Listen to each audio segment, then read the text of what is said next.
નમસ્કાર મિત્રો, જય દ્વારકાધીશ મિત્રો, જ્યારે તમારા ઘરમાં આર્થિક તંગી ચાલી રહી હોય, રૂપિયા પૈસા ક્યાંયથી પણ પ્રાપ્ત ન થઈ રહ્યા હોય, જીવનમાં ચારે તરફથી તકલીફો આવી ગઈ હોય, તેમાંથી બહાર નીકળવાનો કોઈ રસ્તો ન દેખાઈ રહ્યો હોય, વેપાર દુકાન ફેક્ટરી કંઈ પણ ન ચાલી રહ્યું હોય, ચારે તરફથી તમારે નુકસાન થઈ રહ્યું હોય, તો તમારે ખાલી આ એક ઉપાય માત્ર એક દિવસ કરવાનો છે અને તમે થોડા દિવસોમાં જોશો કે તમારા જીવનમાં મોટો ચમત્કાર થશે, ધન પ્રાપ્તિના નવા માર્ગ ખુલ્લા થતા દેખાશે, જીવનની બધી જ બાધાઓ દૂર થાય છે અને તમને સુખ સમૃદ્ધિની પ્રાપ્તિ થાય છે।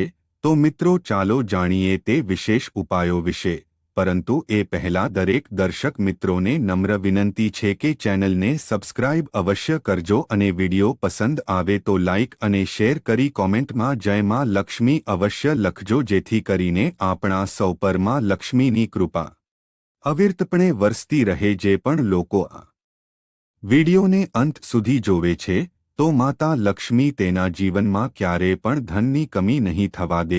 મિત્રો, હંમેશા આપણે જમવાનું થોડું વધારે બનાવીએ છીએ, જેના કારણે ઘરના બધા સભ્યોએ જમી લીધા પછી રાંધેલો ખોરાક થોડો વધે છે, ક્યારેક રોટલી વધી જાય છે અને બીજા દિવસે પરિવારના લોકો વાસી રોટલી નથી ખાતા। જો તમારા ઘરમાં પણ એવું થાય છે તો આ જાણકારી તમારા માટે ખૂબ જ ફાયદાકારક છે। જો તમે પણ એવી રોટલી ખાવ છો તો તમને માલામાલ થતા કોઈ નહીં રોકી શકે।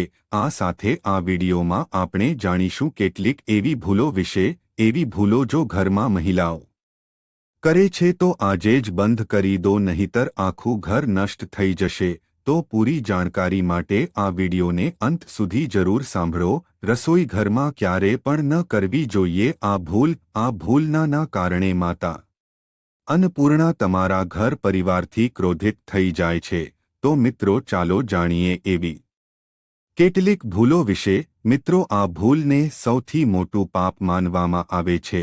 પૂરો પરિવાર નષ્ટ થઈ જાય છે, ઘરમાં અનર્થ થઈ જાય છે। વિશ્વાસ રાખો, શાસ્ત્રો અનુસાર રસોઈમાં આવા પ્રકારની ભૂલો કરવાવાળા વ્યક્તિ નિર્ધન થઈ જાય છે, તેને ગરીબીનો સામનો કરવો પડે છે। એક વ્યક્તિથી થયેલી ભૂલના કારણે આખા પરિવારને તેની ભૂલનું પરિણામ ભોગવવું પડે છે। શાસ્ત્રોમાં સ્પષ્ટ જણાવ્યું છે કે જે ઘરમાં માતા અન્નપૂર્ણાનો વાસ થઈ જાય તો ત્યાં બધા દેવી દેવતા એક સાથે નિવાસ કરે છે। આવું કરવાવાળા વ્યક્તિના ઘરમાં અનાજનો ભંડાર અને ધન ભરાયેલું રહે છે। જે પણ વ્યક્તિના રસોઈ ઘરમાં આ ભૂલો થાય છે તો તેને તમે સામાન્ય ન સમજો અને તેની અવગણના પણ ન કરો। તમારું આખું ઘર નિર્ધન થઈ શકે છે। જો વ્યક્તિ પોતાના જીવનમાં સફળતા મેળવવા માંગે છે તો તેના માટે સૌથી જરૂરી છે તેનો સ્વાસ્થ્યનું સારું હોવું, અને જો તેનું શરીર સ્વસ્થ હોય છે તો વ્યક્તિ હંમેશા તેના લક્ષ્યને પ્રાપ્ત કરી શકે છે। એવામાં શાસ્ત્રો અનુસાર જો તમારું રસોઈ ઘર સારું છે, તેમાં આ ભૂલો નથી થતી, તો માં અન્નપૂર્ણા તેનાથી પ્રસન્ન થઈ જાય છે, તમને માલામાલ કરી દે છે। તો ચાલો જાણીએ કઈ છે તે ફૂલો। ઘણી મહિલાઓ એવી હોય છે જે જમવાનું બનાવતા પહેલા સ્નાન નથી કરતી, હાથ પગ નથી ધોતી, રસોઈ બનાવતા સમયે બધી બાજુ જેમ કે વાળમાં કે મોઢા ઉપર હાથ લગાવે છે અને પછી હાથ ધોયા વગર જ ભોજન બનાવે છે। તો એવામાં ભોજન દૂષિત થઈ જાય છે। આવા પ્રકારનું ભોજન કરવાથી ઘર પરિવારમાં બીમારી આવે છે, માતા અન્નપૂર્ણા નારાજ થઈ જાય છે, આવા ઘરમાં દરિદ્રતાનો વાસ થઈ જાય છે, આવા ઘરમાં રહેવાવાળા વ્યક્તિ સફળતા પ્રાપ્ત નથી કરી શકતા અને આવા ઘર ઉપર રાહુ કેતુનો પણ ખરાબ પ્રભાવ પડે છે। એટલા માટે આવી ભૂલ ક્યારે પણ ન કરવી જોઈએ। હંમેશા સ્વચ્છ હાથથી જ ભોજન બનાવવું જોઈએ। આવું કરવાથી માતા અન્નપૂર્ણા ખૂબ જ પ્રસન્ન થાય છે। તમારા ઘરમાં ધારદાર વસ્તુઓ ના રાખવી જોઈએ, તેનાથી પરિવારમાં તણાવ વધે છે અને ઝઘડા થવા લાગે છે। એવામાં રસોઈ ઘરમાં એક કરતાં વધારે ચાકુ કે છરી જેવી વસ્તુઓ ન રાખવી જોઈએ। એવા ચાકુ જેનો તમે પ્રયોગ ના કરતા હોવ પરંતુ તેને રસોઈ ઘરમાં રાખતા હોય તો એમ જ પડેલી ધારદાર વસ્તુઓને તરત જ બહાર કરી દો। કેમ કે આવી વસ્તુ ઘરમાં રાખવાથી નકારાત્મકતા આકર્ષિત થાય છે, તેનાથી ખરાબ પ્રભાવ પડે છે. શાસ્ત્રોમાં જણાવ્યું છે કે મહિલાઓ જ્યાં ભોજન બનાવે છે તે સ્થાન સ્વચ્છ ન હોય તો રાહુ કેતુનો ખરાબ પ્રભાવ પડે છે, સાથે જ શનિદેવ પણ રુષ્ટ થઈ જાય છે. આવા ઘરમાં કમાવાવાળા વ્યક્તિ ઉપર ખરાબ પ્રભાવ પડે છે. આખું ઘર ધીમે ધીમે નિર્ધનતાનો શિકાર બની જાય છે. એટલા માટે રસોઈ ઘર હંમેશ સ્વચ્છ રાખવું જોઈએ અને ગંગાજળથી છંટકાવ પણ કરવો જોઈએ. આવું કરવાથી માતા અન્નપૂર્ણા આકર્ષિત થાય છે અને તમને તમારા દરેક કાર્યમાં સફળતા મળશે. સાથે જ પરિવારના દરેક સભ્યોને તેમના કામોમાં સફળતા મળશે. રસોઈ ઘરની સામે બૂટ, ચપ્પલ કે પોતા સાવરણી ન રાખવી જોઈએ. તેનાથી માતા અન્નપૂર્ણા નારાજ થાય છે અને આખા ઘરને ગરીબીનો સામનો કરવો પડે છે અને તેને પાપ પણ માનવામાં આવે છે. એટલા માટે તમારે ક્યારે પણ સાવરણી, પોતા, ચપ્પલ અને બૂટ રસોઈ ઘરની સામે ન રાખવા જોઈએ, કેમ કે તેનાથી અનર્થ થઈ શકે છે અને માતા નારાજ થઈ શકે છે. રસોઈ ઘરમાં જમવાનું બનાવતા સમયે મહિલાઓએ ભોજન હેઠું ન કરવું જોઈએ. એવું કરવાથી માતા અન્નપૂર્ણાનું અપમાન થાય છે. તેનાથી ઘરમાં દરિદ્રતાનો વાસ થઈ જાય છે અને માતા લક્ષ્મી પણ ઘરમાંથી રિસાઈને ચાલ્યા જાય છે. ઘણી મહિલાઓ ભોજન બનાવતા સમયે રસોઈ ચાખવા માટે લે છે, તો એવું ન કરવું જોઈએ. શુદ્ધતાનો ખ્યાલ રાખો અને ભોજન બનાવતા સમયે તેને ક્યારેય હેઠું ન કરો, કેમ કે આમ કરવું એ માતા અન્નપૂર્ણાનું અપમાન માનવામાં આવે છે. ઘરની સુખ અને શાંતિ ભંગ થઈ જાય છે. એટલા માટે તમે ભોજન બનાવો તો સૌથી પહેલા ભોજન ક્યાંક ચઢાવી દો. થોડું ભોજન કોઈ કુંવારી કન્યાને ખવડાવી દો. ત્યારબાદ તમે ભોજન ચાખી શકો છો. જો વારંવાર તમારે રસોઈમાંથી વાળ નીકળે છે તો તેને તમે સામાન્ય ન સમજતા. એવું માનવામાં આવે છે કે વારંવાર રસોઈમાંથી વાળ નીકળે તો રાહુ કેતુનો ખરાબ પ્રભાવ હોય છે. આવું ઘર હંમેશા ગરીબ જ રહે છે. ભોજનમાં ક્યારે પણ વાળ ન આવવો જોઈએ, કેમ કે તેમાં અન્નપૂર્ણાનું સૌથી મોટું અપમાન માનવામાં આવે છે. એવામાં ભોજનની શુદ્ધતા પણ ભંગ થઈ જાય છે અને પરિવારને ભયંકર બીમારીનો સામનો કરવો પડી શકે છે. તો આ ભૂલથી પણ ન કરો. ભોજન બનાવતા સમયે મહિલાઓએ હંમેશા પોતાના વાળ બાંધીને જ રસોઈ કરવી જોઈએ. મિત્રો, વાસ્તુશાસ્ત્ર અનુસાર કેટલીક વસ્તુઓ એવી છે જે રસોઈ ઘરમાં બિલકુલ ન રાખવી જોઈએ. તેને રાખવાથી પરેશાનીમાં વૃદ્ધિ પણ થઈ શકે છે. ઘણા લોકો રસોડામાં કાચ લગાવે છે, પરંતુ વાસ્તુશાસ્ત્રને માનીએ તો રસોઈ ઘરમાં કાચ એટલે કે અરીસાનો ઉપયોગ ના કરવો જોઈએ, કેમ કે રસોઈ કરવા ચૂલો એટલે કે ગેસ સૂચક માનવામાં આવે છે. જો કાચમાં અગ્નિનું પ્રતિબિંબ દેખાય તો ઘરમાં અશુભ માનવામાં આવે છે. તેના કારણે ઘરમાં ક્લેશ અને કંકાસ વધવા લાગે છે. ઘરની આર્થિક સ્થિતિ પણ બગડવા લાગે છે.